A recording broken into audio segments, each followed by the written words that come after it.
Now with me is Ron Howes. Ron was president of the Veteran Speedway Riders Association in the Diamond Jubilee year in 1988. Ron, you rode for a lot of tracks, and I believe you rode before the war. Maybe you'd like to tell me a bit about your career history. Well, I started riding. I've told this story so many times, I think people must be getting bored with it. But I started riding in 1934 at Wimbledon, where I was also a mechanic. And then in 38, Reg Vigard got killed, and there was a space in the team for me, which put me in the team for a while. And I had a bit of a half-tidy crack up and mucked my spine up a bit, and that put me off song a bit. So they loaned me out to Southampton, where I didn't have a very successful time, I'm afraid. But I reverted back to Wimbledon 39, and Ronnie Green, who was promoter and also promoting Bristol, said would I like to go down to Bristol, which was second division, a bit easier racing maybe.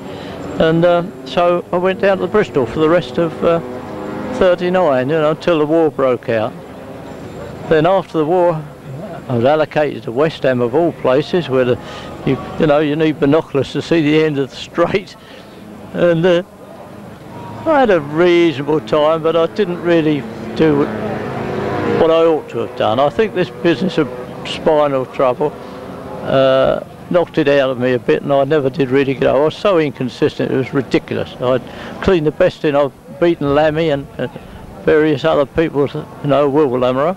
The American? Second world champion, and I've beaten him at Wimbledon. I even spent a day trying to teach him to ride Wimbledon. But in the next meeting or so, I'd get out in the second half, and I said, novice had beat me. And it was a bit frustrating. Well, then I had my knee operated on in 46 winter, and of all things, I came out on Good Friday when West Ham was due to open, and of course I couldn't ride. I didn't ride till about the end of June, July. So Howdy Byford got me spot, and when I got capable of riding again, there was no place at West Ham. Wimbledon was stuck for a rider, so they asked West Ham if I could go back to Wimbledon, which I did. What year was this? This is 47, July-ish, 47.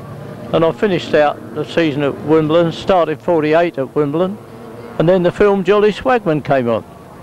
And Frank Arnold, who was the liaison officer between the film company and Speedway, approached me and said, would I take part in the film? The only thing was that it meant that we weren't, Jack Cooley was another one, Bill Wiston was another one, we weren't allowed to take any part in proper Speedway.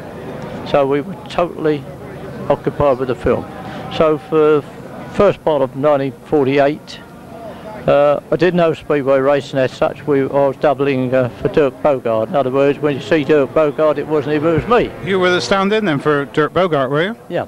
And that's interesting. I only saw the film myself about 2 years ago, being a younger person, and I thought it was brilliant. So that was you I was watching. Well, yeah, mostly. When Dirk was out on the bike, it was not him, it was me. And quite often, some of the shots that were done, Dirk hated motorbikes, and he didn't really know what to do about it. So where it was quite close up, they well muffled me, and I did the actual film because he just couldn't cope with it. I'm a great admirer of Dirk Bogarde. I think the man's a gentleman, and after every day's filming, he used to come up and say, thank you very much, Ron, that you've worked very hard for me today. And I used to say, well, I will pay for it, mate, that's okay. Didn't they pay you film star rates? Not quite, no, but for the time it was good money. And it needed to be, because the Speedway career was going down the drain. And when that finished, of course, while it was going on, Rayleigh was being built. Frank Arnold was going to be manager down there. And that's the famous Australian, is it? No.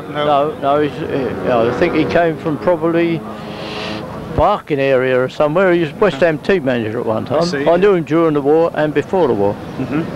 And so he said to me, what about coming down to Rayleigh? You'll be the first captain down here. The team will be built round you, and it's up to you to try and bring the novices out, such as Jack Huntsted and Pat Clark when they turned up.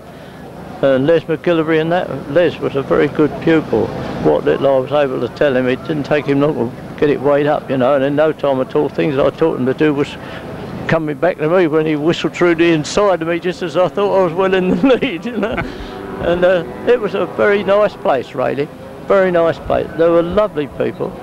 Not all were newcomers to the sport. A lot came down from West Ham and various areas, and they were a smashing crowd. And in fact, I've still got tablets of soap, about 3 of them left that I've sort of kept over the years, that they used to, because couldn't get soap, as you know, all ration, and they used to throw them over the fence to us when we were on parade on the tractor and that. And I've got a tablet of palm olive in a green wrapper with black wrapper with palm olive soap on it. That's incredible. That goes back to 1948, yeah.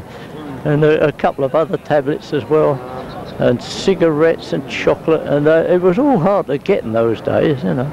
And it was a wonderful experience, really. And that's where I gave up the ghost in 1954.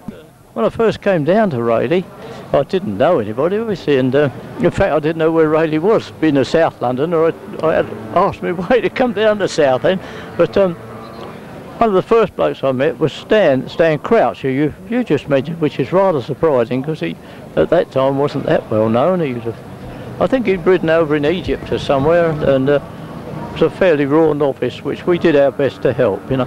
But he said, "Where are you staying?" I said, "Well, I don't know, mate. I've got to find somewhere." He said, "Well, come and stay with me tonight." And I understand our cameraman here is a near neighbour of his. Is it John Young? John, and which I didn't, of course, know. But anyway, we went out in this house, and it was off the arterial road just before you get to Rayleigh on the right, and you went down an unmade drive about 100 yards long, I suppose, turned right in another unmade, and ended up in a big old brick-built house standing out in the middle of nowhere, as it seemed to me, being a townie, you know. And I'll never forget this, laying in the bed at night, and the foxes yelping, and I couldn't go to sleep. I'm wondering what the hell was going on, you know. It's very frightening when you're not used to countryside to get out. Anyway, Stan got on quite well, but he seemed to fade out just before the end of the first season, and I think he, to be honest, I don't really know what happened to the man. He just seemed to me, he just seemed to disappear. You know what I mean? So what happened to him might perhaps, I don't even know whether he's still alive. That matter, he must be getting on if he is. What other characters did you come across in your time? Well, of course, also came to Rayleigh was Bruce Abernethy. There's no bigger character than Bruce Abernethy. That's a famous New Zealander, I believe, was it? Yeah, they eventually barred him from from getting on a boat or getting on an aeroplane, so he couldn't come back to England to race. Why did they bar him, or can't you stay on the air? Such thing as stink bombs on the captain's dinner table, and he was absolutely impossible for what he thought were practical jokes, you know.